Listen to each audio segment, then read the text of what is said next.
We're good. Good evening, Patriots. My name is Darcy Brandon, a landscape architect with over 20 years of experience in Southern California.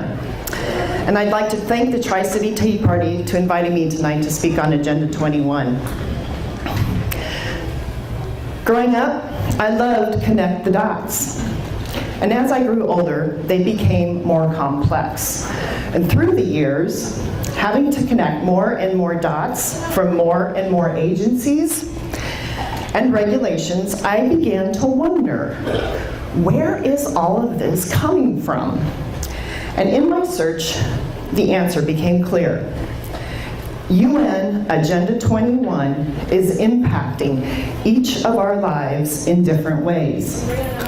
From the mechanic to the doctor, from immigration to Obama phones, energy, our educational system, farmlands, and ranches.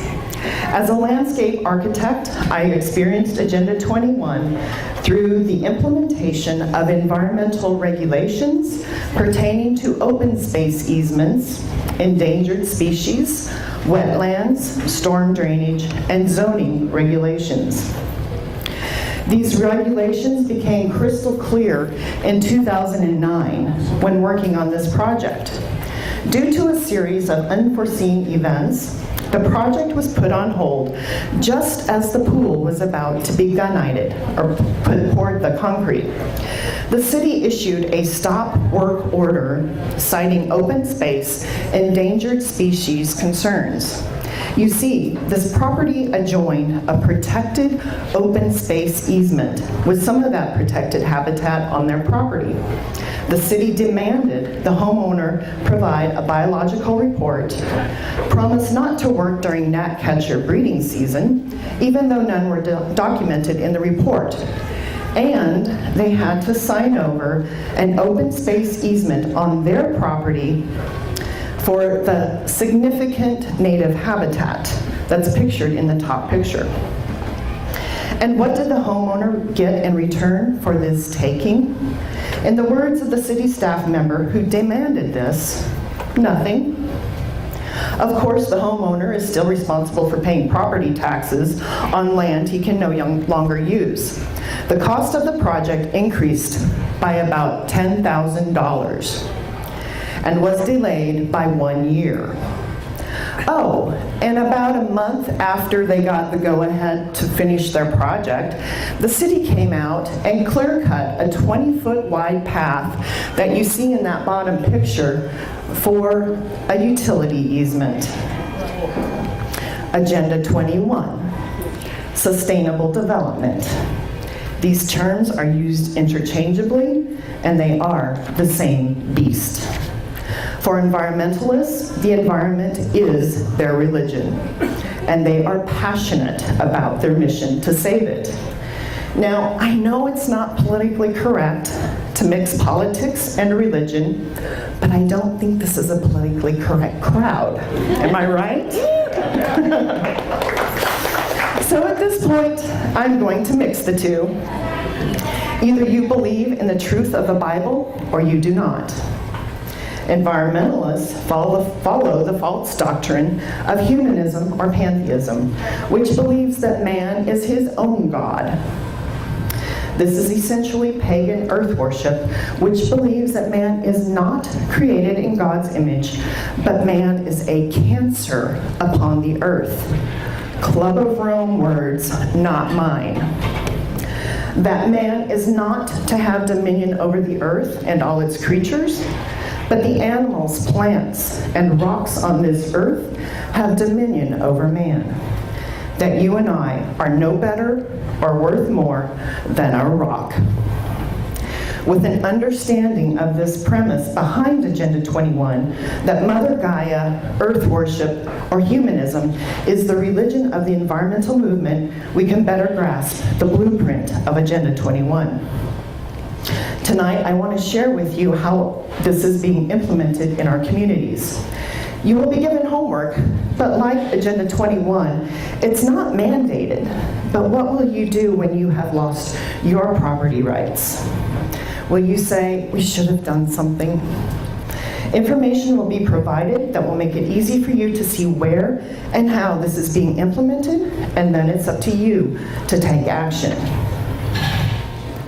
So what is Agenda 21? It is a blueprint of action developed by the UN and NGOs to promote global sustainable development for the 21st century. There are 40 chapters to this program based on 27 principles. These principles cover such items as mobilizing the youth to form a global partnership, enacting environmental legislation, equitably meet development and environmental needs of present and future generations, and many others. The 40 chapters cover such topics as international cooperation, like NAFTA. We don't need borders. Combating poverty. Obama phones. They're all right, you know? Changing consumption patterns.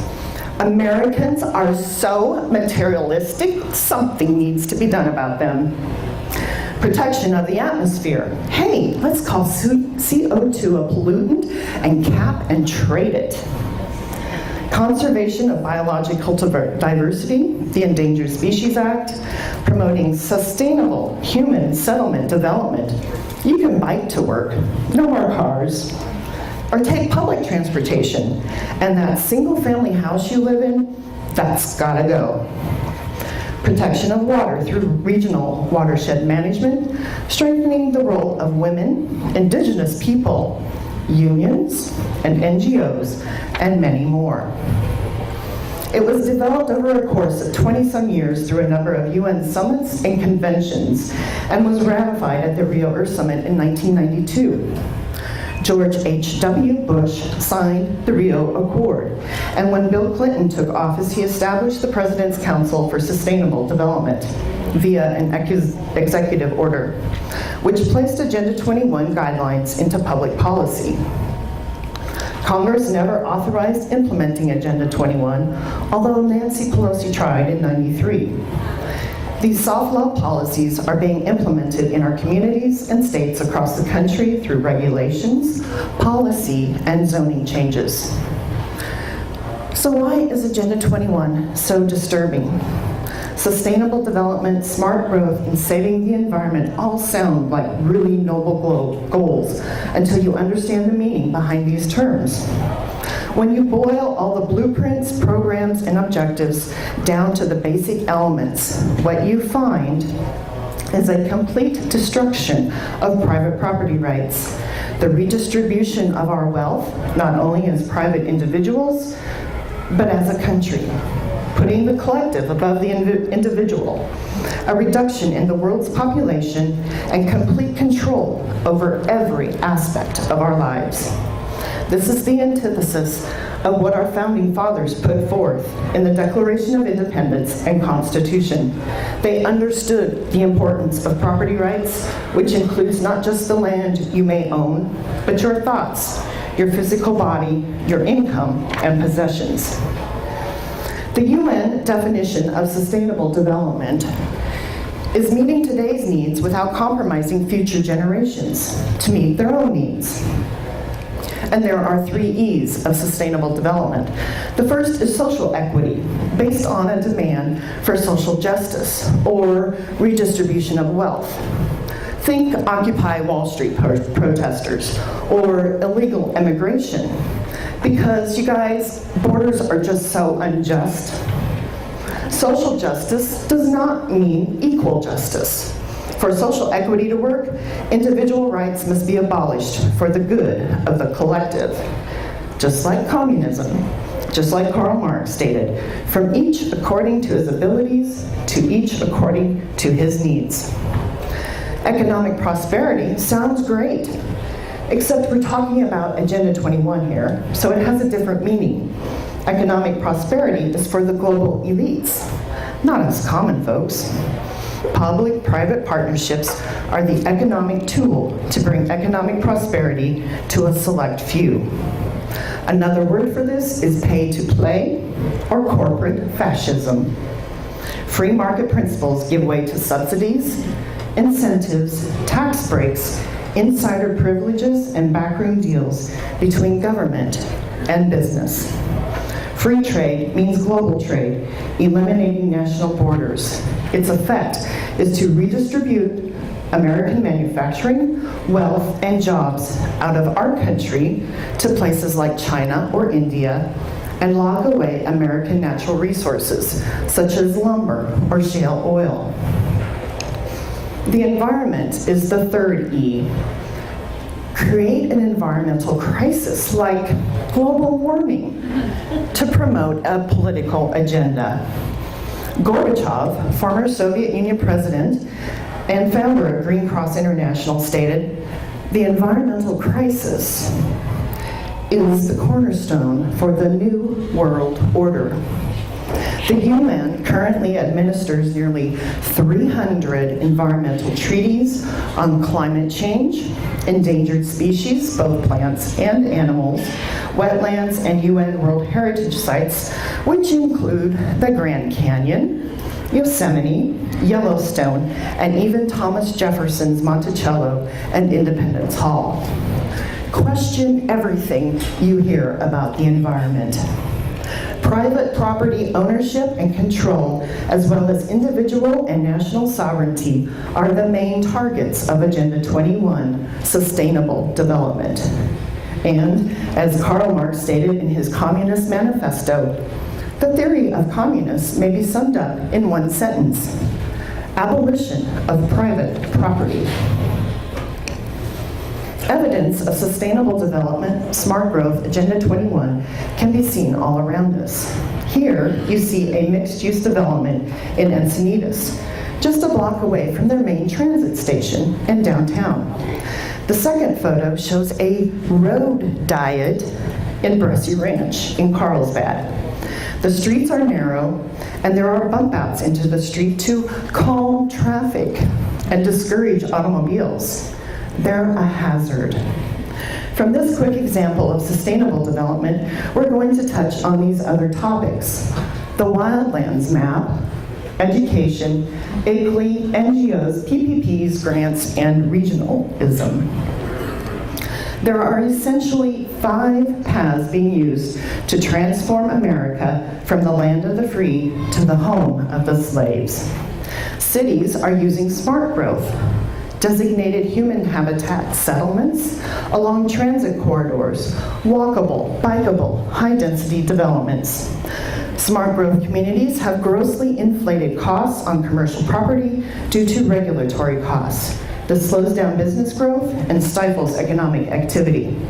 In rural lands, we have the Wildlands Project, using conservation easements, land banks, agricultural preserves, and wilderness areas in taking of private property.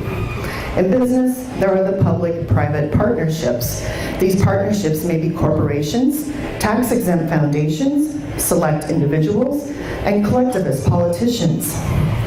Dianne Feinstein's Train to Nowhere comes to mind. Government stakeholder councils are the government implementation of this with their non-elected boards and regional government.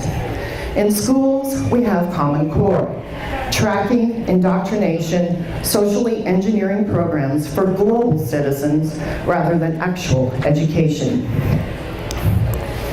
ICLEI, the Local Governments for Sustainability, is a UN-accredited NGO, or non-government organization, implementing the action plan of Agenda 21. Think globally, act locally. Have you seen that bumper sticker? That's ICLEI. Duffy, in his book Green Tsunami, states that ICLEI implements their globalist environmental agenda through regional planning groups. City and county planners subscribe to ICLEI's guidelines, and when they apply for state and federal funding for regionally planned projects, ICLEI membership virtually assures funding. Carlsbad just paid over $1,700 to rejoin ICLEI in 2012 without a vote by City Council. The decision was made by city staff. Do you understand? These are our tax dollars going to support UN policies that restructure our representative form of government through regional development and destroy our property and personal rights. We are paying for the loss of our unalienable rights. And by the way, Vista is also a member of ICLEI. This is a violation of the Constitution, Article 1, Section 10. No state shall enter into any treaty, alliance, or confederation. ICLEI is directing policies that cause stack and pack housing, traffic congestion, inaccessible open space, and mismanagement of water supplies. I'm going to skip over regionalism, but just know that that is a loss of local control of your vote. And then let's go to the wildlands map, because this is how it's being implemented in the rural areas. And what you see in the red are the core areas. That is land that's going to be locked away for just the animals. The yellow areas are the buffer zones. So they don't want any development in the buffer zones. And then, if you can see it, there's some teeny tiny little black spots and a little bit of green, and that's where we get to live. And then down at the bottom, you see this wide orange line down here along the border. That's the International Zone of Cooperation, put forth in a NAFTA agreement. Does this answer the questions of why this border may not be secured? Look up border XXI, or border 21. In San Diego County, this is being implemented through the Multiple Species Conservation Program. And then I want to touch on Common Core. This was offered to our states through grants.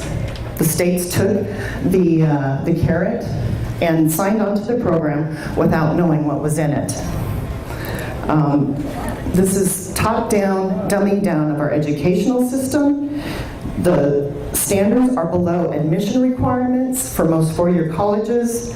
They're tracking every aspect of our family and children's lives. And the cost to implement this in California alone is in the hundreds of millions of dollars. I do have some action steps, and I am out of time, I see.